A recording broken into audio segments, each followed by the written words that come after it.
one of the planks of the Communist Manifesto. Now, how did it happen? Here it is. There were a number of very rich and powerful men who made, these men right here, they made it abundantly clear that they were not in favor of the Federal Reserve System. I'm going to speed on because I have some stuff left to go, so I have to go past this. I'm going to shorten this up. If you want the DVD, get this later and read it yourself. These three men were John Jacob Astor, Benjamin Guggenheim, and Isidor Straus. These men were some of the richest men in America in 1910. They were against a central bank. John Jacob Astor used to own the Empire State Building, one of the richest men in America.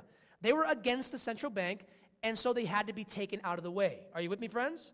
They were given free tickets on the Titanic. The Titanic was built for these men.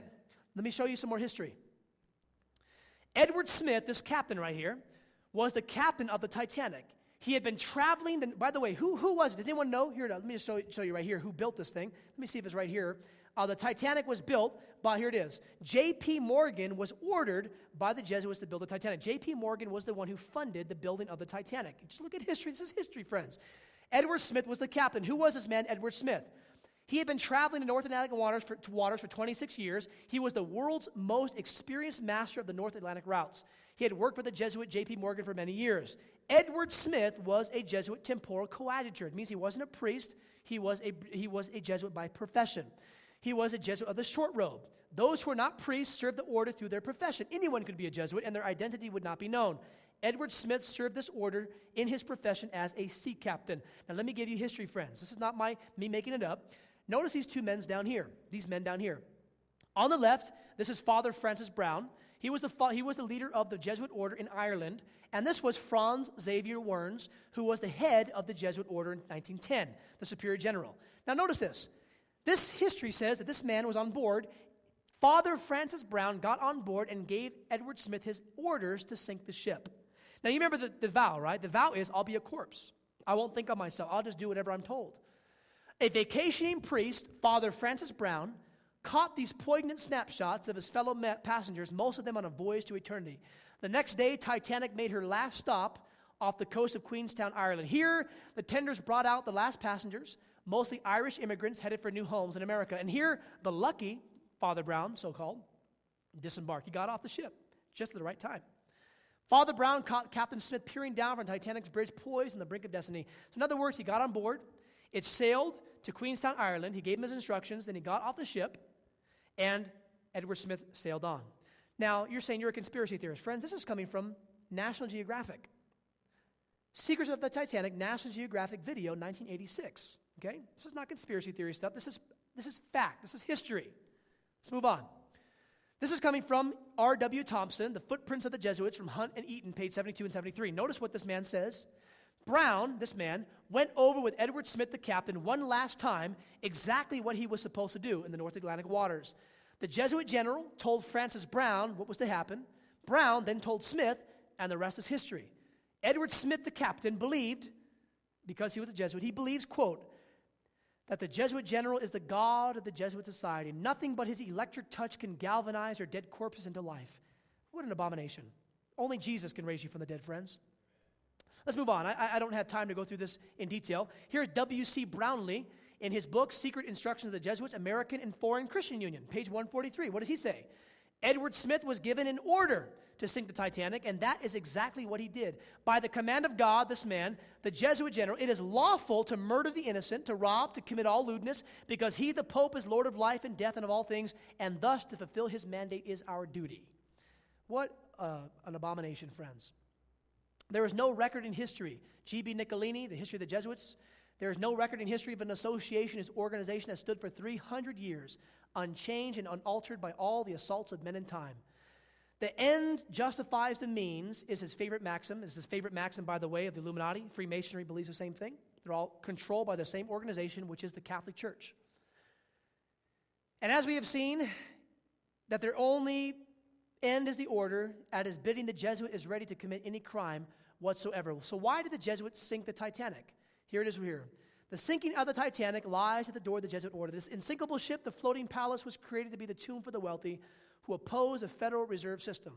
By April 1912, all opposition to the Federal Reserve was eliminated, and 1 year later, in December of 1913, the Federal Reserve System came into being, in the United States, and 8 months later, the Jesuits had sufficient funding because by printing money out of nothing, they could just print money. They had enough money to fund World War I, to fund both sides. Well, friends, I'm going to have to start wrapping it up. I just can't continue going on tonight. But if you'd like to know how the world changes, here it is. These are historical precedents for change. An economic crisis is created. There will then be the centralizing of wealth and power. You'll then see this international conflict break out, and then a new order of government is instituted. You say, wait a minute, how does this work? Well, let me give you 3 examples. Example number 1 is U.S. history. Economic crisis created in the banking crisis of 1907. J.P. Morgan started a false run on his banks. Then you have centralization of wealth and power. Federal Reserve Act passed, 1913. International conflict, that would be World War I. And then a centralized government would be the what? Now, was the League of Nations successful, yes or no? No, so you have to do twice, don't you? Let's do it again. Here it is. Economic crisis, Great Depression, 1929, 1939. Centralizing of wealth and power. You have the New Deal, FDR, Social Security Act, House Joint Resolution 192, taking the gold away from people. 1933, by the way, a gentleman asked me Wednesday night to clarify something. The gold standard was officially gone. Let me just backtrack.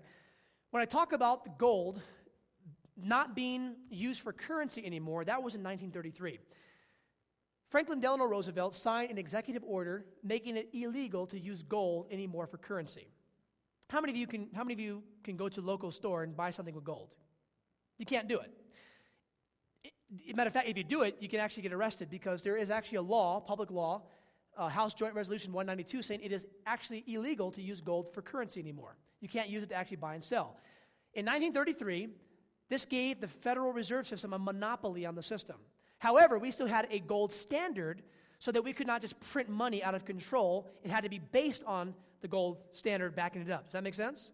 In 1971, Richard Nixon took us off the gold standard, and therefore, after 1971, we have the out-of-control printing of trillions of dollars.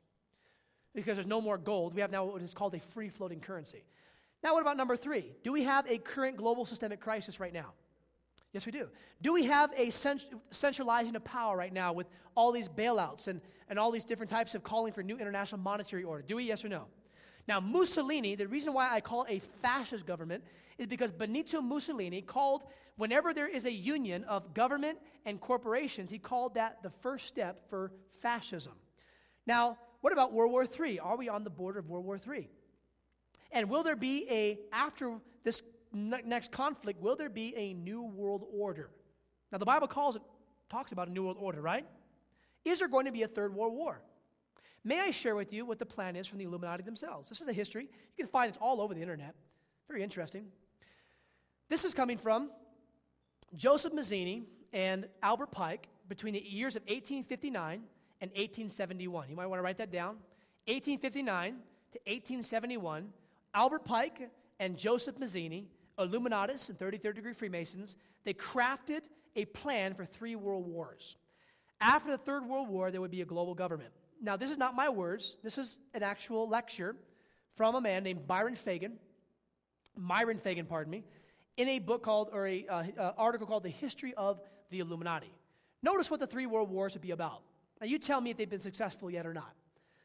The First World War was to be fought so as to enable the Illuminati to destroy Tsarism in Russia, as vowed by the international bankers, and to transform Russia into a stronghold of atheistic communism. Now, did that happen, yes or no? Yes, it did. Okay, let's continue on. World War II, when and if necessary, was to be fomented by using the controversies between fascists and political Zionists, or the West and the fascists. During this war, international communism was to be built up until it equaled in strength that of the West, or United Christendom. When it reached that point, it was to be contained and kept in check until required for the final social cataclysm. Was that successful? Yes or no? Yes, what about World War III? Is there a plan for a third world war? Look at this. From the history of the Illuminati, the Third World War is to be fomented by using what the so-called controversy agents of the Illuminati would stir up between political Zionists and the leaders of the who? The Muslim world. Wait a minute. Does that sound like something happening right now? This war is to be directed in such a manner that all of Islam and Israel will destroy each other, while at the same time, the remaining nations, once more divided on this issue, will be forced to fight themselves into a state of complete exhaustion, physically, mentally, spiritually, and economically, and then the stage will be set for a one-world government. Does that sound like something happening in the world today? Now, 9/11. Did 9/11 play into this plan for World War III? Has there been war with Islam since September 11th? Now, Barack Obama says we're not at war with Islam. Well, if that's the case, why are we all in Islamic countries here? It doesn't make sense. We are at war with Islam, radical fundamentalist Islam. People like the Al-Qaeda and the Taliban and things like this. Now, we're going to talk about September 11th here. I have to start wrapping up here. I'm already over time.